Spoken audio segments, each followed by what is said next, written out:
A ver, ya veo aquí a Guillermo, ¿se me oye bien? Hola, Sí, ¿qué tal? lo escucho. Buenas tardes. Perfecto. ¿Qué tal ¿Me tú, Guillermo? ¿Cómo oye? estás? Muy bien. A ver, te voy a poner aquí la imagen pineada. Vamos a esperar unos minutillos. Yo siempre empiezo ahí tres. Esto ya lo sabes por Academy, que siempre empiezo ahí tres para que haya espacio para que la gente y los note takers se conecten. Pero bueno, que últimamente uno da webinars mitad y mitad a asistentes y note takers. Pero bueno, Es el avance de la inteligencia artificial. Van efectivamente. entrando. Sí, mi sueño es que algún día también los dé la inteligencia artificial, entonces ya, pues bueno, lo da y lo recibe en otras. Sí, sí, sí, Ya estamos financiando algún proyecto de avatares para webinar. sí, sí, imagino. Sí. Bien, bien, bien. O sea, también si se une Diego, que todavía no le veo. Pero bueno, damos eso, un par de minutillos más y arrancamos.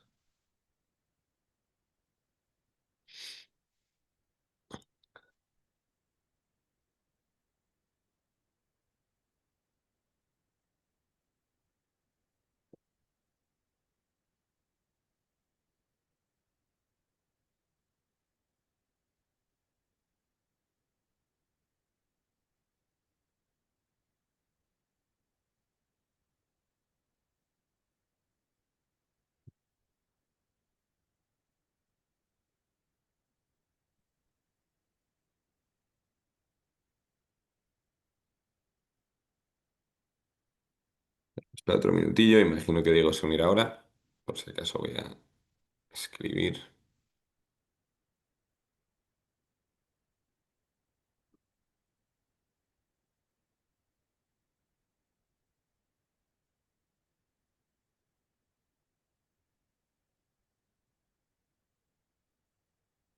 Ah, mira, ya lo veo aquí. Vale, aquí estás, Diego. Me ha asustado durante un segundo, pero Sí, es que no tenía el enlace, estaba buscándolo y me he registrado ahora a través del link porque no tenía el Zoom, entonces he tardado nada. un poquillo. Perdona, perdona, habrá sido lío logístico nuestro probablemente. Aún así, demos un minutillo más, eso, y ya arrancamos. Que aún así, eso, durante los 5 o 10 primeros minutos siempre se va conectando gente. Así que nada.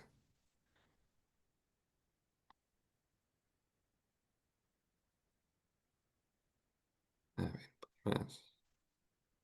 Bueno, ya estamos 30. Si no, yo voy comentando y ya se irá uniendo la gente. Pero bueno, para los que ya estáis, hola a todos y muchas gracias por conectaros. Bueno, nosotros en The Startup CFO nos pasamos el día con, oye, ¿qué es lo del nuevo fondo de NISA? Oye, bueno, o sea, ya antes del nuevo fondo de NISA, de lo que más escuchábamos era cómo se consigue un NISA, o la gente nos preguntaba por financiación pública y lo que les hablábamos era de NISA. NISA tiene un impacto brutal en el ecosistema de innovación de España y ya con el nuevo fondo que íbamos a comentar un poco más, pues ni os cuento. Por cierto, a todos los asistentes os agradecería, aunque siempre digo que no es obligatorio, si os ponéis la cámara, que siempre ayuda a sentirse un poco menos solitario en nuestro lado. No es obligatorio, por supuesto, pero bueno, se agradece. Y nada, entonces, para ver precisamente el tema del nuevo fondo y el tema en general del instrumento de NISA, pues tenemos, por un lado, Guillermo. Ahora te diré que cuentes tu currículum, pero voy adelantando que además te estaba repasando en LinkedIn todo.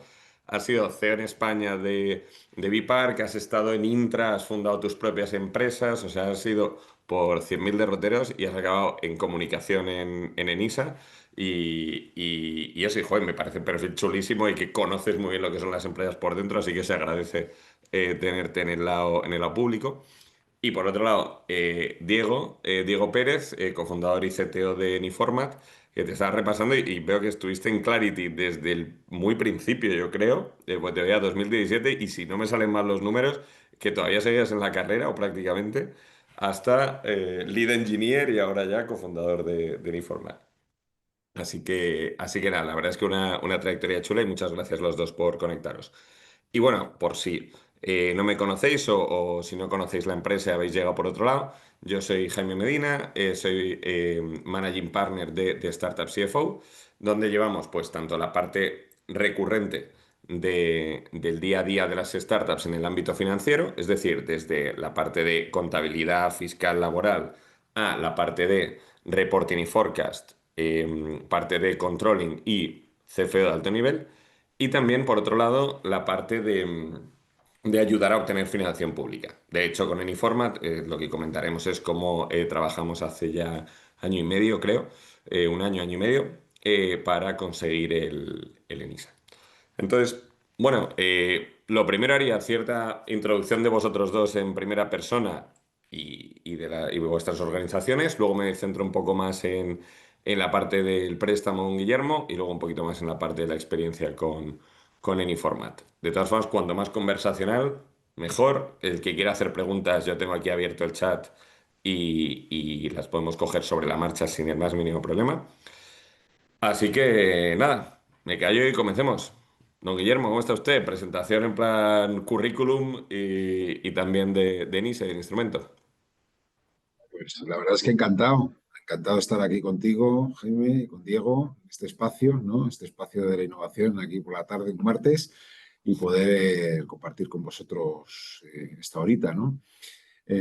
Bueno, yo creo que tú ya me has introducido bien y aparte ya nos conocemos un poquito. O sea, yo tengo una trayectoria ya dilatada en el mundo de la innovación, llevo aproximadamente unos 15 años, ¿no? Empecé hace más tiempo como ingeniero informático, trabajando como desarrollador de software, pero muy pronto ya el emprendimiento, la innovación y demás llamó a mi puerta alrededor del año 2010, que es cuando, de hecho, ENISA empieza a hacerse famosa en el ecosistema, y empecé a trabajar, pues eso, como siempre digo, por y para startups, ¿no? Dentro de las startups y como consultor ofreciendo servicios a las startups. Luego he montado mis empresas de servicios y he hecho mis pinitos como business angel también, conociendo ese prisma. Y recientemente, pues, he dado un saltito al sector público, que sería como la siguiente prisma, ¿no? Para observar el ecosistema y participar en él y ayudarlo a crecer, que me faltaba, ¿no? Y la verdad es que bueno, es un honor estar aquí. La verdad, NISA yo creo que es un referente desde hace más de 10 años en el ecosistema del emprendimiento y cómo fomenta, yo creo, la colaboración público-privada desde una óptica que yo creo que es la muy acertada, ¿no? Y una óptica muy buena para hacer que, pues que el ecosistema siga creciendo, ¿no? Entonces, no sé, si te parece, yo cuento un poquito cómo es ENISA, cómo está ubicada, Dejo o... presentarse a Diego, también lo mismo, un Vale, poco historia y algo de Anyformat y volvemos a ti con la parte sí, de perfecto, contexto con el NISA. perfecto, estupendo.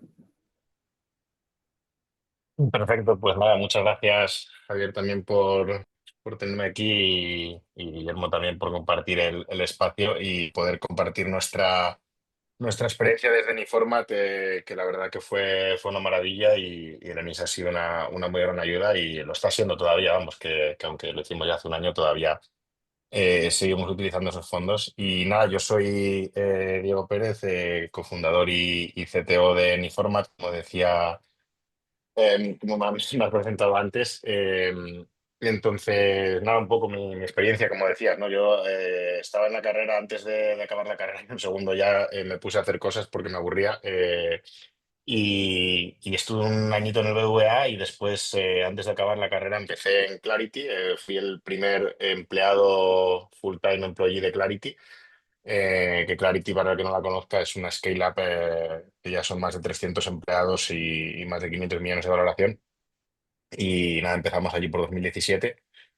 Y bueno, Uniformat viene a solucionar un poco el problema que me he encontrado a lo largo de mi carrera. Aparte de en Clarity, hice consultoría en Naciones Unidas y en alguna startup como advisor. Y al final el problema que veía común en todos los sitios es que todo el acceso a la información está pensado para humanos y no máquinas, ¿no? Entonces la información está en PDFs, en Excel, que nosotros somos muy buenos haciendo un scroll, control F y encontrar la información, pero cuando esto se traduce a necesitamos extraer de ahí a escala, ¿no? O tener un flujo productivo de muchos documentos al mes, pues es muy difícil y ahora mismo, pues como se estaba solucionando esto es con personas haciéndolo a mano, ¿no? Hasta el boom de los LLMs y entonces desde ahí podemos crear esa tecnología para extraer información de documentos complejos y entonces no somos solo un OCR ni LLM, sino una mezcla de todas las tecnologías que te da confianza, auditoría y privacidad a la hora de extraer los datos. Pues como por ejemplo tenemos un caso con Iberia, ¿no? Que tienen los documentos de cuando los aviones hay que arreglarlos, pues tienen los documentos manuales que son 500, 600 páginas y los ingenieros pasan un montón de tiempo buscando cómo arreglarla, o sea, sacar la información de las piezas para arreglarlas, ¿no? Entonces con AnyFormat se lo sacamos automáticamente y le damos como una tarjetita específica con toda la información relevante y todos esos documentos complejos, pues nada, pasamos por ahí, los solucionamos. Que bueno, desde luego el tema de gestión documental es un parto, nosotros que nos dedicamos a lidiar con clientes, y bueno, Guillermo, vosotros, efectivamente, de ida y vuelta con cada startup, es un horror, efectivamente, para cualquiera que lo gestione. Pero bueno. Pues nada, Guillermo, efectivamente, vamos más centrados ahora a la parte de NISA. Si quieres, decías hablar contexto, efectivamente, de yo creo que un poco histórico, o sea, pasado y presente, antes de meternos en la parte del nuevo fondo. Esto basado, o sea, en ISA, que viene a ser las siglas de Empresa Nacional de Innovación, se remonta, o sea, su fundación al año 82 y los primeros pasos de NISA era una empresa pues dedicada precisamente a ayudar a la reconversión industrial, bueno, pues que sufre el país, España, sobre todo pues toda la zona norte de las cuencas mineras, los altos hornos y demás, cuando se va derivando y cambiando toda la estructura, vamos a así decir, productiva del país, pues en ISA es cuando surge y emerge. Y emerge precisamente pues para ayudar a las pymes, fundamentalmente, pymes intensivas en capital, pymes que tienen que sustituir el modelo productivo pues, de la metalurgia y demás que estábamos mirando. Y Enisa pues empieza a ser una empresa que se dedica pues eso, a financiar ese tipo de actividades, ¿no? Y para esto, bueno, ahora mismo ya suena chino, pero vamos, antiguamente Enisa tenía delegaciones comerciales por todo el mundo, tenía en Japón oficinas, en Nueva York y demás, para precisamente atraer capital y demás para ayudar a esa reconversión, ¿no?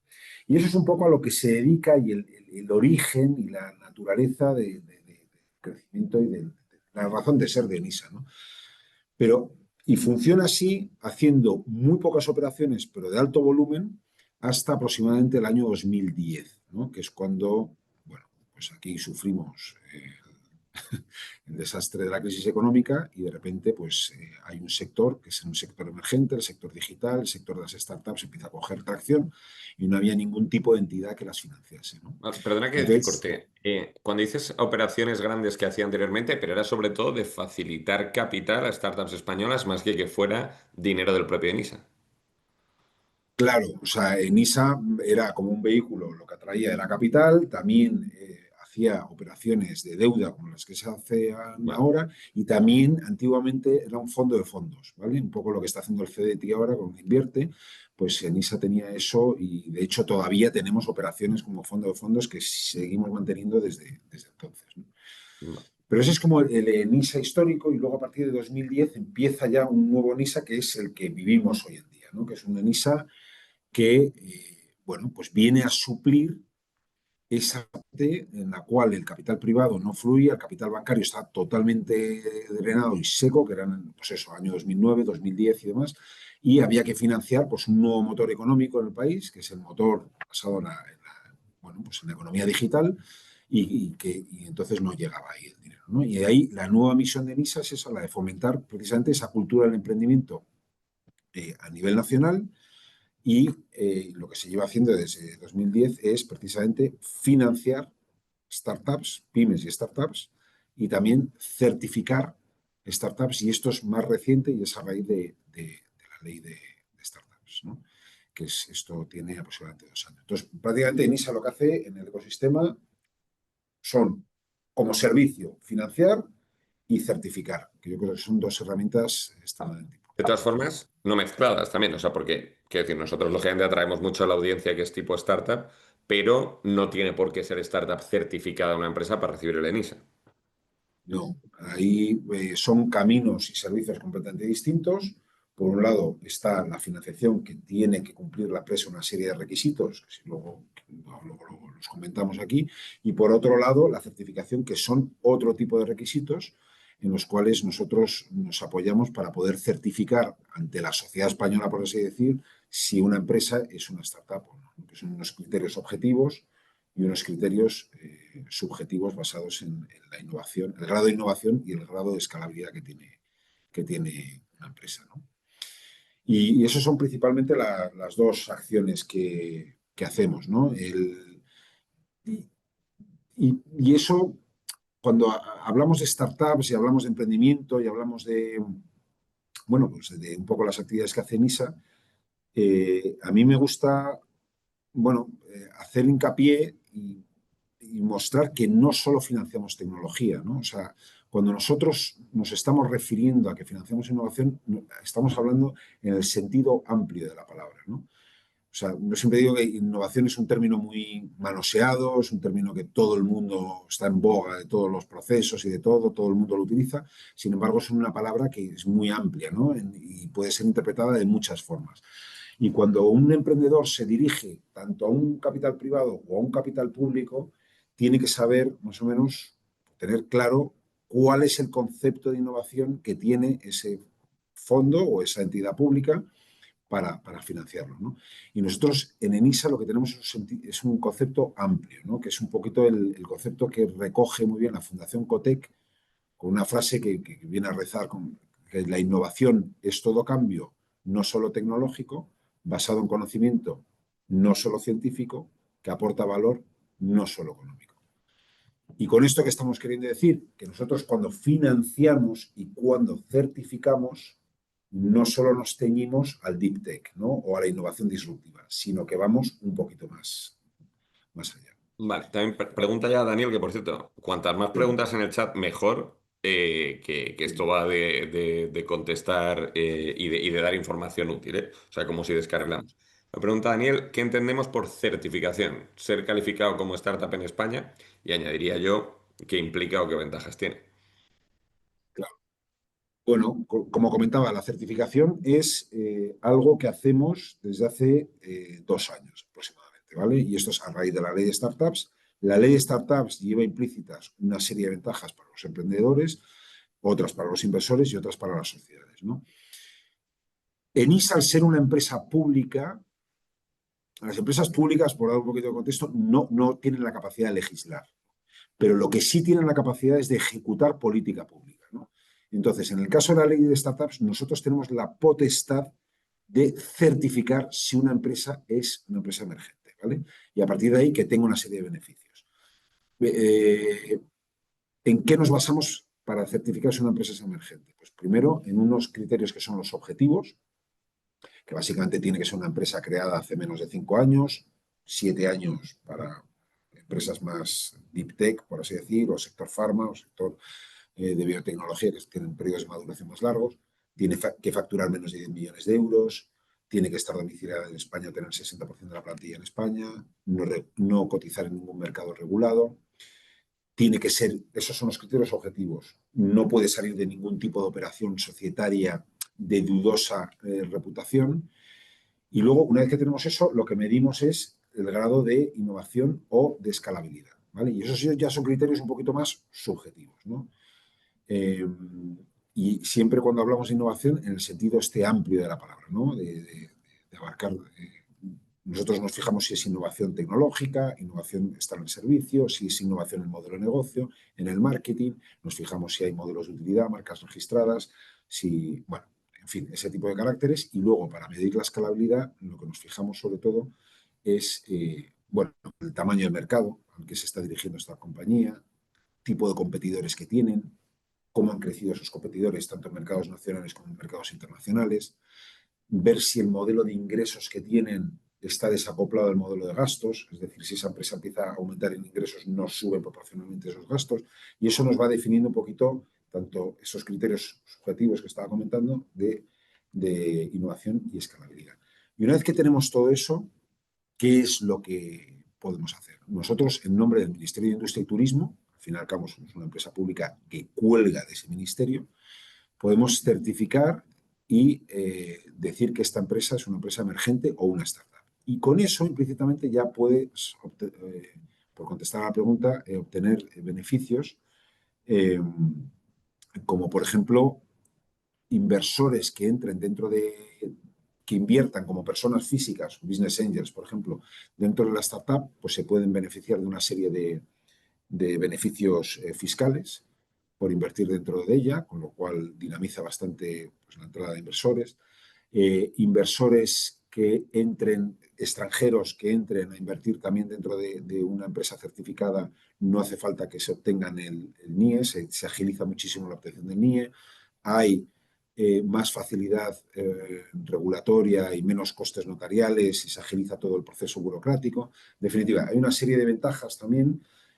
Las empresas que están certificadas también tienen ciertas deducciones fiscales a la hora de retribuir a sus empleados con stock options. En definitiva, una serie de ventajas que son bastante interesantes. Pero luego, esas son un poquito las objetivas, pero luego hay unas más cualitativas, podrían ser, que son que directamente la empresa, sin coste alguno, pasa a tener un sello del Ministerio de Industria y, por ende, ganar una cierta credibilidad y tracción en el mercado y entra en un ranking nacional gozando de visibilidad, que lo que pretendemos ayudar es a que esta empresa, sin tener absolutamente nada, pueda tener pues, tracción para obtener inversores, visibilidad para atraer talento, clientes, proveedores, en definitiva, una serie vamos a decir, de ventajas subjetivas, más allá de las objetivas que he mencionado antes, con las cuales empezamos a ayudar a dar un empujoncito a la empresa y que vaya. También Guillermo pregunta, además de la bonificación del 50%, ¿qué otras ventajas hay y dónde se pueden leer? Imagino que es ver el detalle de lo que has comentado, imagino que en la web de NISA se puede consultar, ¿no? Sí, efectivamente, en la web está, es sobre todo las ventajas que son relativas a la ley de startups, ¿vale? Muchas de ellas pues están implícitas y una vez que obtienes el certificado de empresa emergente, pues te puedes beneficiar de ellas. Mm. Pero como comentaba, o sea, lo que hay, lo subjetivo, ¿no? Yo no sé si conocéis, por ejemplo, al emprendedor Emilio Froján, CEO de Belka, que es muy visible, o sea, que tiene mucha visibilidad en las redes sociales y demás, se mueve mucho. Bueno, pues él ha montado un club de inversión en Galicia, ¿vale? De Business Angels, y él, por ejemplo, y su club solo invierten en empresas certificadas. En empresas certificadas como emergentes por ENISA, ¿vale? Para precisamente obtener esas deducciones fiscales y aparte que es que ya son empresas que, pues quieras Sí, que no, han pasado un proceso de validación, ¿no? Interno y demás, ¿no? Vale. Mira, ya que empiezan con preguntas que te iba a hacer yo después, de ya con requisitos del préstamo de NISA, que ya son más complejas. Si el ENISA, bueno, que lo ha comentado antes Guillermo, coinvierte. Entonces, si el dinero se levanta como préstamo participativo, cuenta para esta bonificación, bueno, entiendo, o para la obtención del ENISA, o se tiene que capitalizar.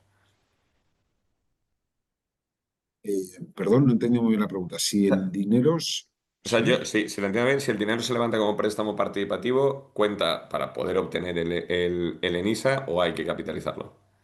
Este es un clásico.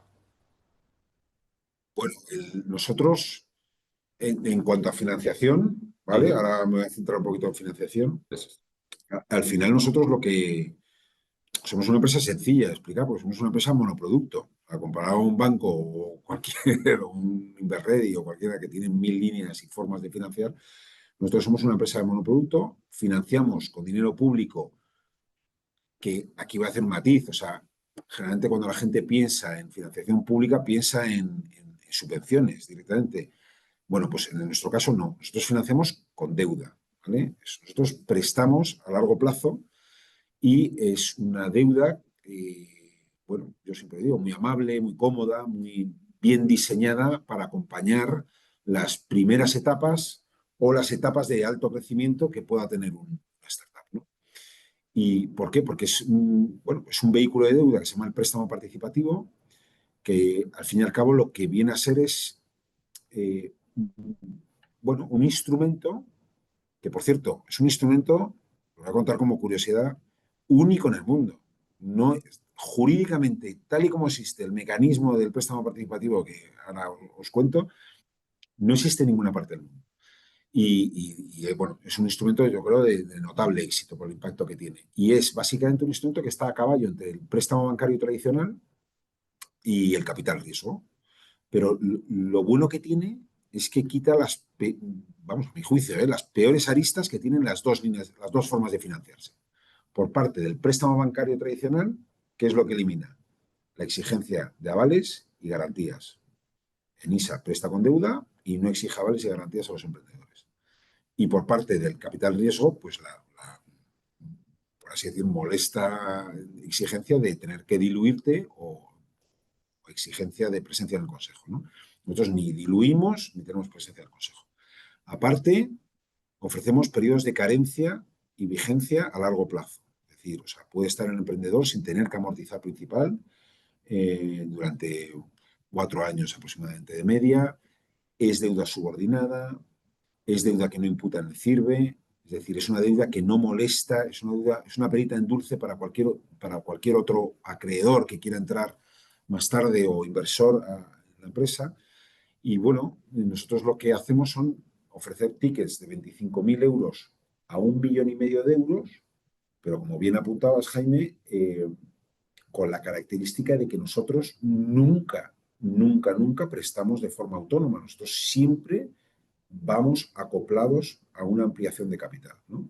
Nosotros al final seguimos al capital privado, que es el que toma el riesgo, es el que, por así decir, hace la due diligence en concreto, conoce al emprendedor, se entra adentro, y nosotros lo que hacemos con nuestro vehículo de deuda es pues, evitar que el emprendedor se diluya además y minimizar relativamente el riesgo que tiene el inversor, ¿no? Es decir, bueno, nosotros dotamos de más liquidez a la compañía en esos primeros pasos, ¿no? Mm, aquí ya hay varias, o sea, se van acumulando las preguntas. Te voy tirando algunas y luego pasamos contigo. Pero bueno, sigue un comentario antes de entrar en ellas.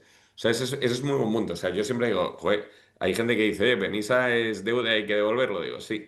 Ahora, encuéntrame a un banco que te vaya a prestar en esta fase y con pérdidas, como luego veremos en el caso de Diego, pero que casi todas las startups, yo siempre digo, si una startup levanta ronda de financiación, es para gastársela.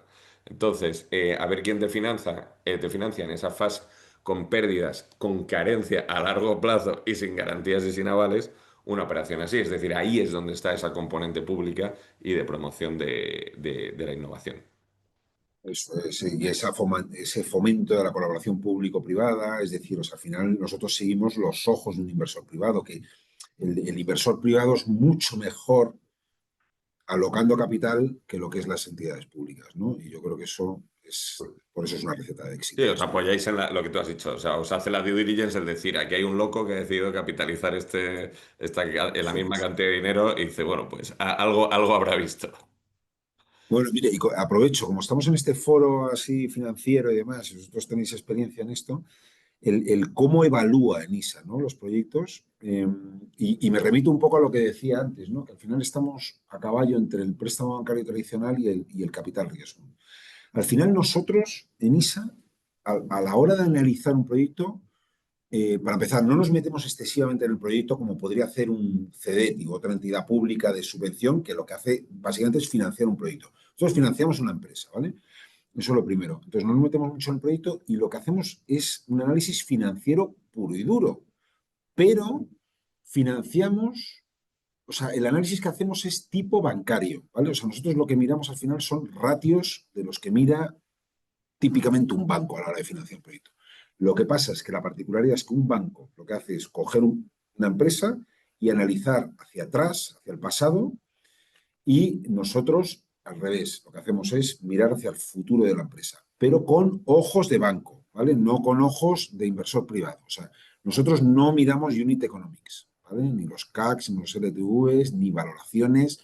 ni demás. Nosotros lo que miramos más son ratios bancarios y es una forma de analizar los proyectos muy complementaria a la que puede hacer un fondo de capital riesgo o un business angels. Y ahí está también el por qué colaboramos tanto y se apoyan tanto mucho los fondos de inversión en nosotros, ¿no? Porque complementamos su forma de ver el proyecto, ¿no? Y es eso, básicamente nosotros lo que miramos es un project finance, lo que proyectamos es a 2 años, es decir, a 24 meses de runaway, es la entrada de fondos, es decir, las ventas, más las subvenciones, más las entradas de capital, más el ENISA, si eso aguanta la estructura que va bueno, a proyectar el emprendedor, ¿no? O los emprendedores. Y si eso pues, no se sostiene, pues bueno, y es una empresa que está poco endeudada y demás, pues bueno, ya es algo con lo que empezamos a analizar y a trabajar más técnicamente. Vale, perfecto. Tenemos más preguntas antes de pasar con la parte de Diego. Eh, También, otra pregunta típica. ¿Se puede tener una ENISA si tienes la matriz en Estados Unidos o, supongo, en otro país? Esa es muy buena pregunta. Y la respuesta la sabe muy poca gente y es sí. Puedes tener una ENISA si tienes la matriz fuera. Lo que pasa es que tienes que crear una empresa, una SL aquí en España, que puede ser 100% de esa matriz, y tienes que ampliar el capital en la SL, ¿vale? Y a partir de ahí el préstamo lo apalancas en esa SL. Y la idea es que todo el plan de negocio que presentes es de la SL. O sea, la SL no tiene que ser una caja vacía.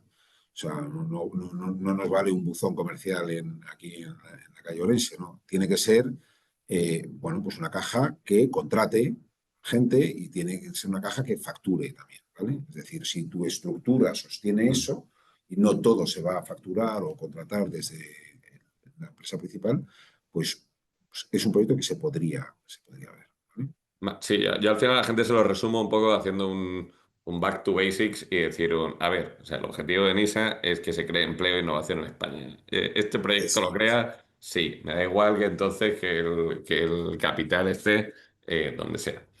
Vale, Así pregunta, es. ¿carencia media y plazo medio de los préstamos? Preguntan también. Vale, bueno, pues la carencia media en general, o sea, nosotros podemos llegar a de carencia 7 años, ¿vale? Pero para que la gente se quede con las medias estamos hablando de 3 años y medio, 4, ¿vale? Y la vigencia y el vencimiento del préstamo puede llegar a 9 años, pero para que la gente se quede con números medios, aproximadamente unos 5 años, ¿vale? Serían las medias, ¿vale? Igual, también, por hablar de medias, nosotros, la idea de MISA es acompañar a la ampliación de capital, que puede ser por inversores o por los propios fundadores, ¿vale? Que amplía capital, a razón de 1 a 1, ¿vale? Es decir, si el emprendedor amplía capital 200.000 euros, pues el MISA te presta 200.000 euros. Pero también quedaros con que la media ronda el 70-80%. Perfecto, será literalmente la siguiente pregunta que haría. O sea, que perfecto. Wow. También pregunta Andrés, ¿se puede considerar capital privado el dinero que una startup levanta a modo de subvención pública? No, ¿no? Esto tiene que ser un inversor privado directamente que lo ponga. Luego, Pablo pregunta, si ya se ha realizado una ampliación de capital, ¿en ISA puede entrar 2 o 3 meses después o tienen que ser desembolsos simultáneos? De hecho, mejor. Bueno, aquí hay una de las grandes novedades de la nueva forma de operar de NISA. En NISA, antes había que venir con la ampliación debajo del brazo, ¿no? O sea, tú llamabas a la puerta de NISA, oye, que acabo de ampliar, tal, este es mi inversor, tal, préstame. Ahora puedes venir con la ampliación bajo el brazo justo en el momento que la vas a ampliar, puedes venir un poquito más tarde, como comenta el de la pregunta, y concretamente 2 meses. Si tienes el dinero en caja, no hay ningún problema, puedes venir y solicitar el ENISA sin ningún problema. Y ahora la novedad es que puedes venir antes, ¿vale? Es decir, tú estás intentando desbloquear una ampliación de capital, estás intentando convencer a unos inversores, que a su vez es un lead investor, que lleva una cola de inversores detrás, y tú ya puedes venir a NISA, llamarnos a la puerta, presentar tu plan de negocio, hacer una solicitud y yo te la puedo preconceder, ¿vale? Sujeta a la ampliación de capital. Entonces tú llegas y me dices, oye, mira, yo es que estoy pensando, voy a ampliar capital por razón de 300.000 euros. Tal. Hacemos el plan ficticio con tus 300.000 euros y demás. Y con eso yo te la puedo preconceder sujeta a esa ampliación de capital.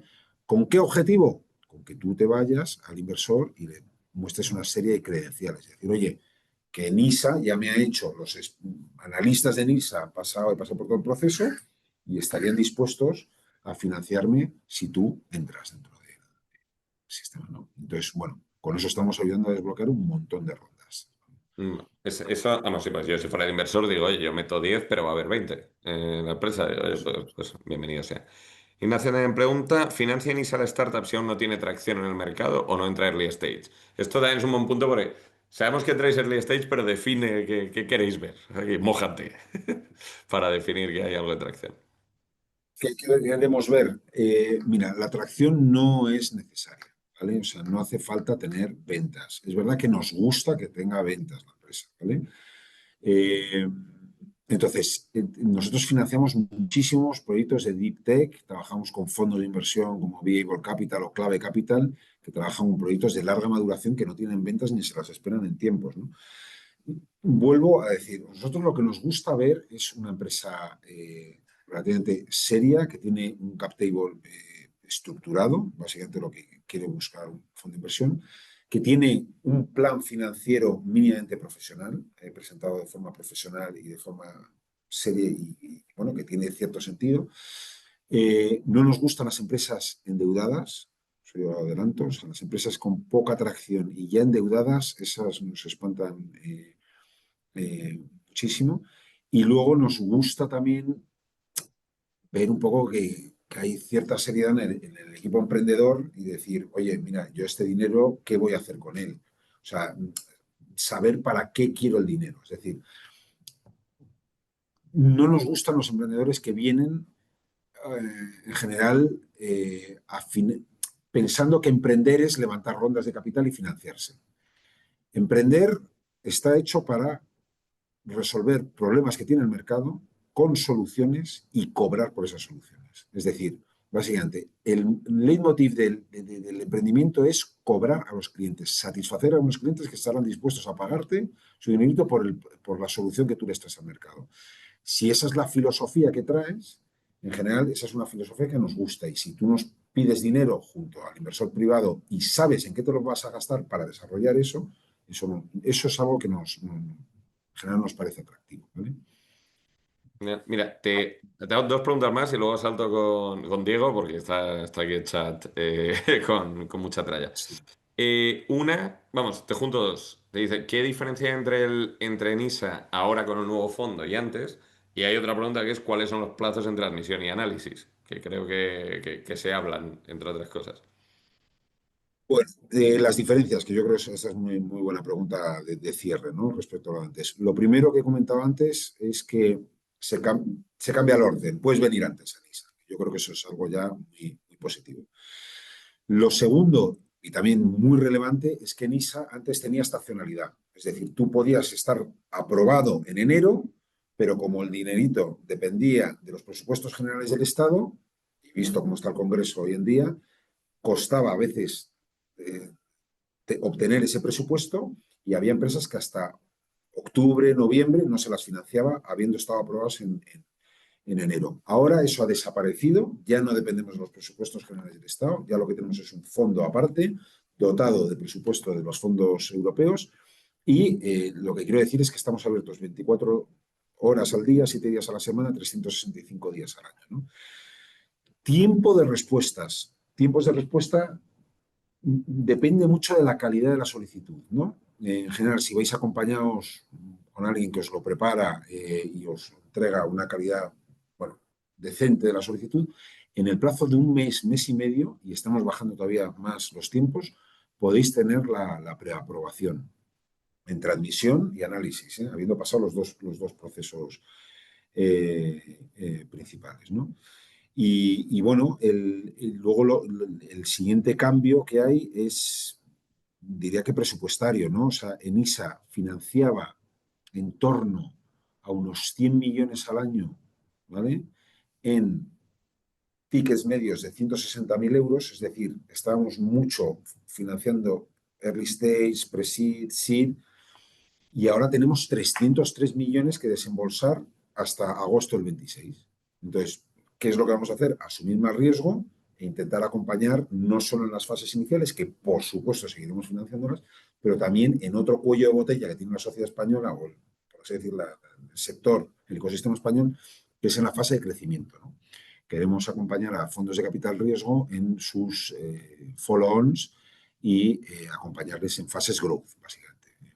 Vale, genial. Y por cierto, que además lo preguntan, podéis dar dos ENISAs a la misma empresa si hay otra ampliación de capital nueva con otro desarrollo del proyecto, etcétera, que necesite Correcto. financiación. Sí, eso es importante, ¿eh? O sea, ENISA llega a 1,5 millones de euros de deuda viva por empresa. Podemos llegar a más, pero de deuda viva. Y se puede solicitar los ENISA en serie, es decir, vas amortizando préstamos y vas cogiendo más ENISAs a medida que amplíes capital, o incluso en paralelo, es decir, con deuda viva vas cogiendo más a medida que amplíes capital, ¿no? Y es una herramienta, vamos, estupenda para evitar diluirte en cada una de esas ampliaciones. Genial. Te dejo vivir durante un rato, beber agua, el bombardeo, te lo perdono durante un rato. Y Espero haber podido contestar en este ah, sí, tiempo, sí, en sí. este tiempo a Te he Diego. visto, te he visto bien, te he visto en buena Sí, defensa. Y la verdad es que es muy chulo y lo que sí que estamos viendo también en línea con lo que decías, de que este fondo dure hasta el verano que viene, es sobre todo, o sea, o está garantizado hasta el verano que viene, que el empezar ya. O sea, es verdad que o sea, el proceso es muy rápido, pero el proceso, pues, o sea, no hay por qué no arrancarlo y más con este esquema de preaprobación y más sabiendo que después eso el es. análisis va a ser rápido. Así que La eso, preaprobación se puede sostener casi hasta 6 meses. Es decir, yo te lo apruebo ahora y puedes vivir de esa preaprobación hasta casi marzo, ¿vale? O sea vale, vale, genial. que no duden en probar ese circuito. Perfecto. Bueno, vuelvo contigo, Diego. También por eso, por lo mismo, muchas empresas y muchas personas aquí que se puedan identificar con vosotros. Cuéntanos breve historia financiera, por decirlo así, de Anyformat, desde el día que decís, tengo la idea, dejo Clarity, cómo la habéis ido financiando fase a fase. Bueno, pues la verdad es que en nuestro caso fue bastante rápido todo. Nosotros empezamos a tener la idea de vamos a montar en Informat y lo hacíamos en paralelo mientras yo estaba en Clarity y mi socio seguía en la empresa en la que trabajaba y hubo un momento en el que decidimos, bueno, pues vamos a esto parece que tiene sentido, tiene tirón, vamos a lanzarnos a la piscina. Ahí pusimos un poquito de dinero nosotros, muy poquito, para financiar pues servidores de Amazon Web Services, etcétera, y con eso poco nos financiamos, bueno, dejar nuestros sueldos y lo poco que necesitábamos pagar. Y ya empezamos a buscar. Y perdona, eh, o sea, ya con la empresa constituida, eso sí, o sea, no, no, no. ni De siquiera. hecho, de hecho fue gracioso porque nosotros no teníamos ni la empresa constituida. Cuando fuimos a levantar la ronda de inversión, empezamos a hablar cuando ya teníamos la empresa, o sea, el producto, no la empresa. Dijimos, vale, tenemos un repositorio, un prototipo que funciona, vamos a ver si esto tiene sentido. Fuimos a hablar con fondos de Venture Capital en España y bueno, fueron ellos los que nos dijeron, bueno, os vamos a invertir, pero necesitamos que tengáis constituida Sí. la No, SL. no te puedo hacer un bizum, ¿no? No te puedo hacer un Bizum.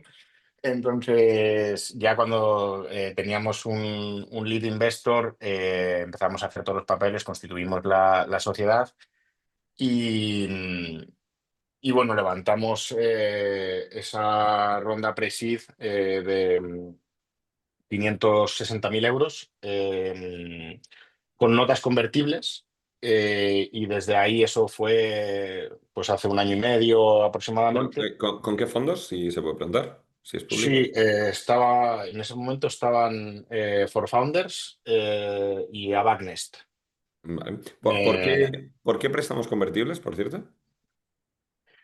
pues por agilidad, fue bueno, lo hacemos con nota convertible, pero la verdad es que era casi equity round porque la realidad es que tenía un cap la misma valoración, ¿no? Entonces, era bueno, pues lo hacemos así, ya haremos el pacto de socios por no pasar el rollo de hacer el pacto de socios y desbloquear antes el dinero. En realidad estuvimos 6 meses con las notas convertibles hasta las que las convertimos porque luego eh, fuimos con el ENISA, que de hecho lo empezamos a pedir antes de haber hecho el equity round.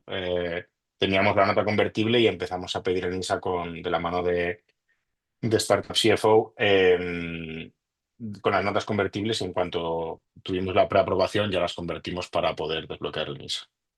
Ahí, por cierto, varios puntos. Ahí con las notas convertibles yo siempre digo que se puede hacer una nota convertible de una cara o de 25 y que son mejores las de 25. En esto, alguna experiencia hemos tenido de discutir con el auditor y después entonces ganar la pelea con Enisa, de decir, oye, si no hay ninguna posibilidad de que el dinero vuelva en forma de cash, o sea, porque el préstamo no lo contempla, que en ocasiones, o sea, en ocasiones sí que se contempla aún, oye, el préstamo se puede devolver en cash o convertirse en X condiciones, o en ocasiones el préstamo puede poner, oye, no, esto se va a convertir, si llega X días se convierte en estas condiciones y no se va a devolver en ninguna otra manera.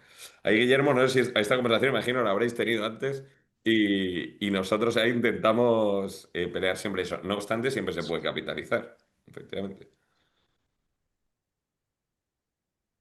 Sí, bueno, ese es un tema, el de las notas convertibles, pero bueno, yo creo que sí, o sea, nosotros, pues el caso de Diego, o sea, que sí, sí es una figura en la cual nosotros entramos, pero siempre una vez que se convierte. ¿Eh? Y yo creo que, vamos, yo no estoy en el área de análisis concretamente, ni sé los detalles, pero sí, sí que nos gusta que tenga la seguridad de que se convierte y se amplía capital, porque ese es el requisito legal y del préstamo participativo, es decir, que siempre tiene que ir anclado a esa figura de Sí, ampliación de yo capital. creo o sea, la sensación que tengo, y esto es totalmente opinión mía, no es un grave problema para las startups, porque de hecho desde el principio se han hecho con idea de que en algún momento sea capital. De hecho, digo, vamos, era lo que tenéis en mente, pero era por ahorraros, ¿no? Entiendo el trámite en el momento, que lo entiendo perfectamente.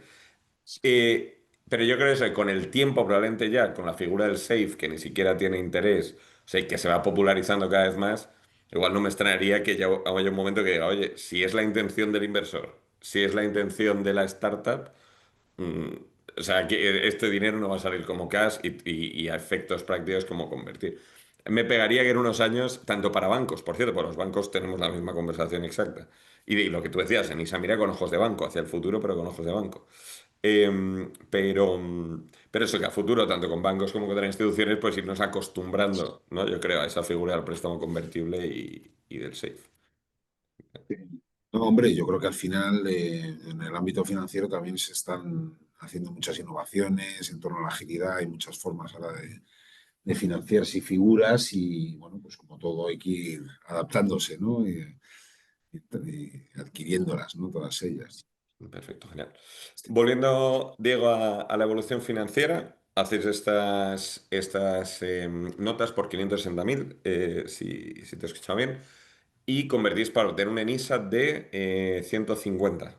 ¿Puede ser? 180. 180, que es un porcentaje, es como un tercio más o menos de la ronda, con lo cual es un apalancamiento bastante bueno, efectivamente. Es decir, oye, yo me diluyo por tres cuartos y no me diluyo por el otro cuarto con un periodo de carencia largo, sin avales, etcétera.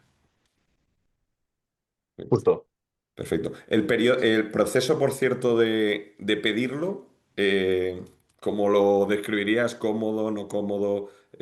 ¿Burocrático, no burocrático? ¿Rápido, no rápido? ¿Cómo lo describirías? Bueno, la verdad es que para nosotros fue bastante rápido y cómodo. No sé, el proceso, no recuerdo cuánto tiempo tardamos, pero serían 3 meses o 4 meses o algo así. La verdad es que fue bastante cómodo. También creo que toda la parte de papeleo os la comisteis vosotros echándonos un cable. Entonces, para nosotros fue, bueno, pasaros información.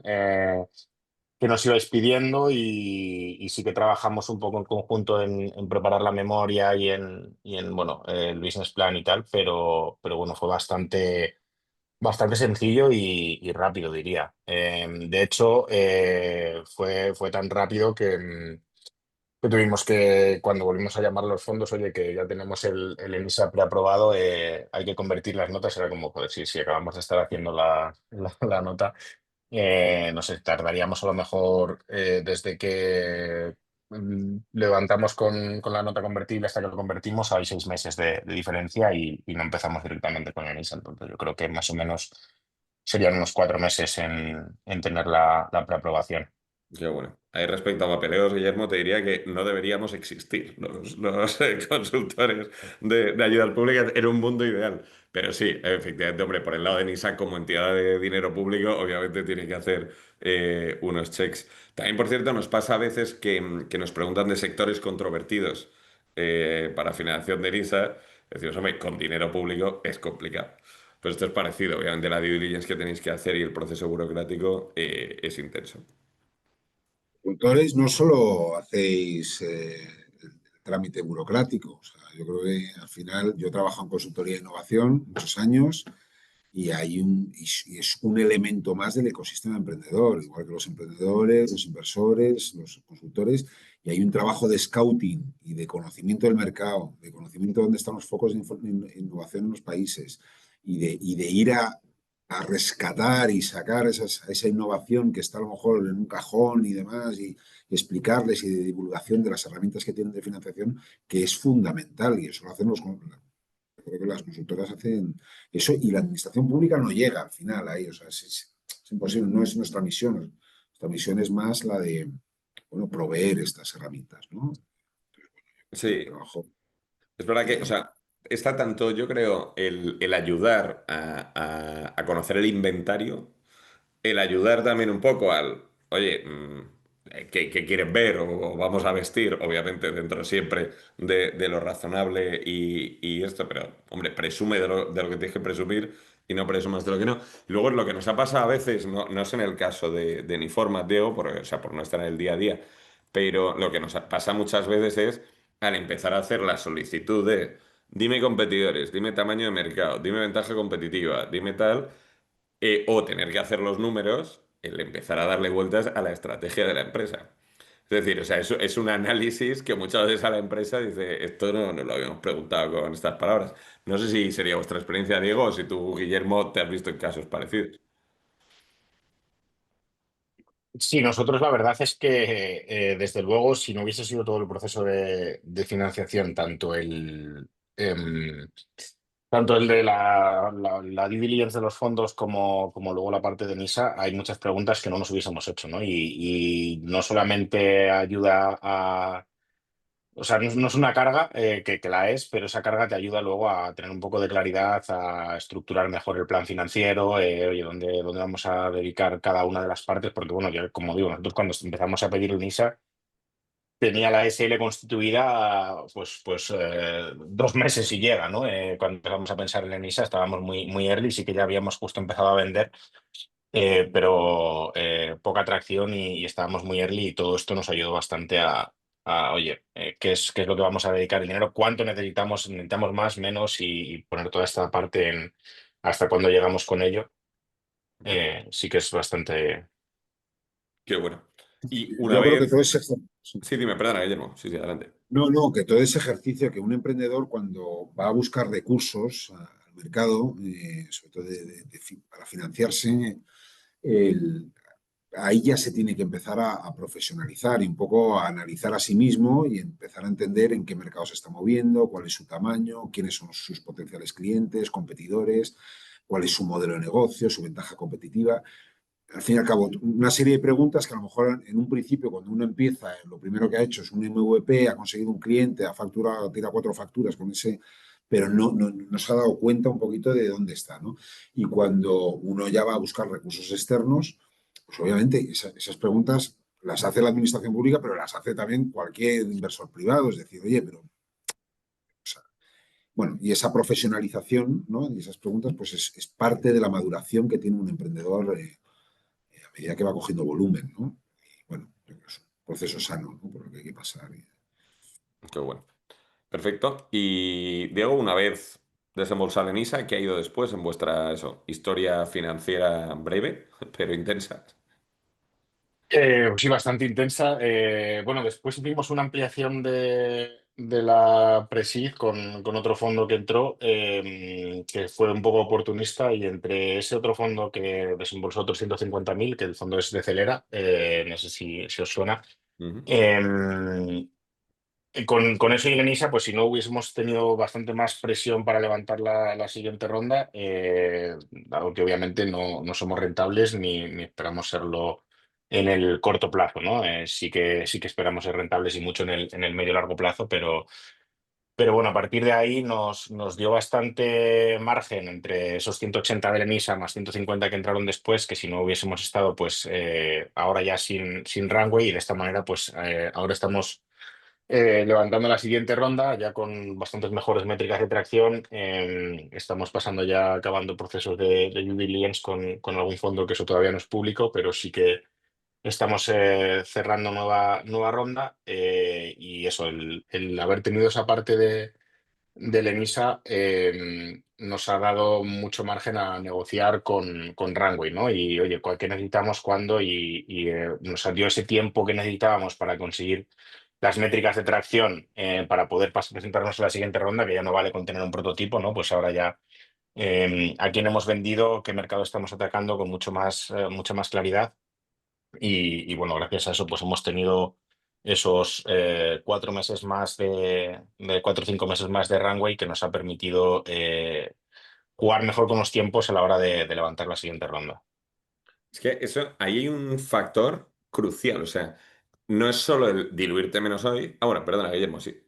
Creo que ibas a hacer un comentario. Solo un matiz que yo creo que está muy bien. Ahí Diego, por ejemplo, es un ejemplo perfecto. O sea, en la siguiente ronda de ampliación que haga puede apalancarla con una ENISA. De hecho, es algo muy potente.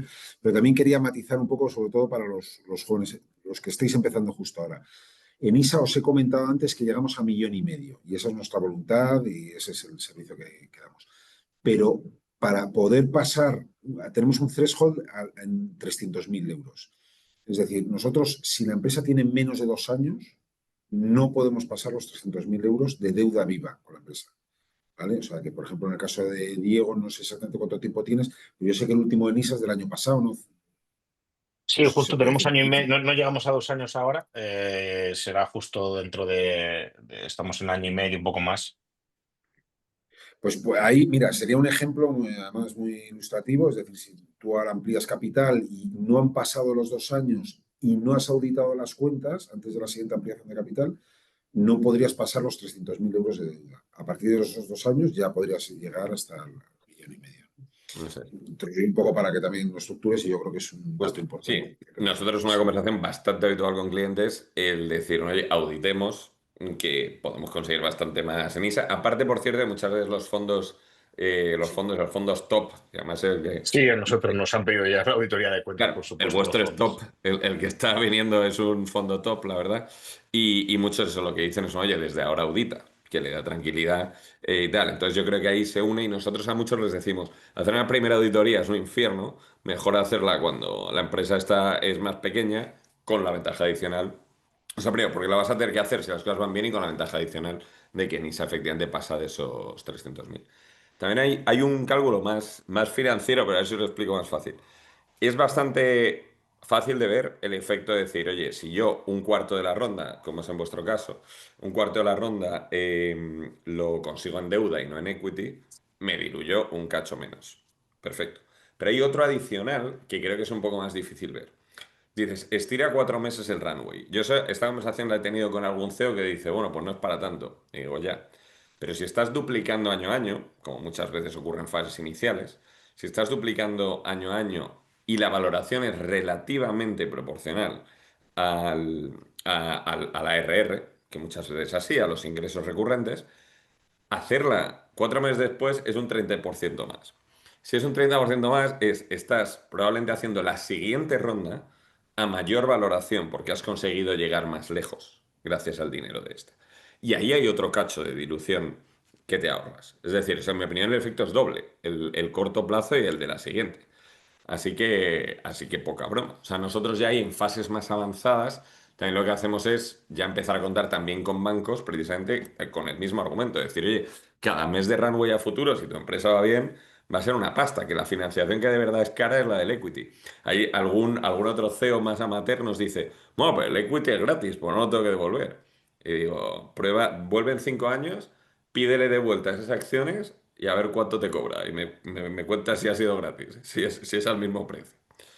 Así La que... más barata es la de los clientes. Esa es la que se tiene que Claro, financiar. bueno, esa conversación también la he tenido, te aviso, ¿eh? De alguno que dice, pero es que esta financiación como no es recurrente, a los inversores no les vale para nada. Y digo, sí, pero te sorprenderá, ¿eh?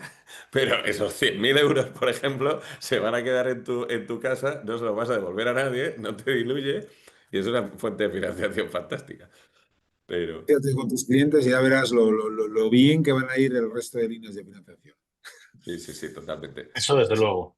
Pero bueno, por cierto, ha compartido de mi equipo un par de hecho, el último es un simulador precisamente de este efecto de dilución que estaba comentando. Antes mi socio Dani también, el de diferencias clave entre convertibles, safes, etcétera.